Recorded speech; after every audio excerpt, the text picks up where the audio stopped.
જુગાર રમતા 5 માણસોને ઝડપી પાડતી Bhavnagar LCB. Bhavnagar LCB police સ્ટાફના માણસો ભાવનગર સિટી વિસ્તારની પેટ્રોલિંગમાં હતા। તે દરમિયાન બાતમી હકીકત મળેલ કે ભાવનગર આખલોલ જકાતનાકા પાસે રફીકભાઈ ગેરેજવાળા ખાંચામાં જાહેરમાં ખુલ્લી જગ્યામાં સ્ટ્રીટ લાઇટના અજવાળે અમુક માણસો ગોળ કુંડાળું વળી ગંજી પત્તા વડે પાનાની હાર જીતનો જુગાર રમાડેલ છે। બાતમી અંગે રેડ કરતા ગંજી પાનાના પાસા વડે હાર જીતનો હાથ કાપનો જુગાર રમતા 11,800ના મુદ્દામાલ સાથે 5 માણસો પકડાઈ ગયા છે। તેઓ વિરુદ્ધ બોર તળાવ પોલીસ સ્ટેશનમાં જુગાર પ્રતિબંધક ધારાની કલમ હેઠળ ગુનો દાખલ કરવામાં આવ્યો છે। Story report by Anil Gohil, Bhavnagar સાથે cameraman Manal Rajyaguru. Rajshree apparels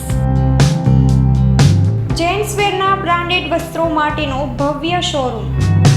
formal, casual, fancy shirt, ટી-શર્ટમાં વિશાળ રેન્જ, જીન્સ, ટ્રાઉઝર્સ અને ફોર્મલ પેન્ટની લેટેસ્ટ વેરાયટીઓ, બ્રાન્ડેડ કંપનીના સ્પોર્ટ્સવેર। ડાયમંડ પ્લાઝા, વ્હાઇટ બિલ્ડિંગની સામે, સુહાગ રિંગ રોડ, ભુજ, કચ્છ। 9909951092।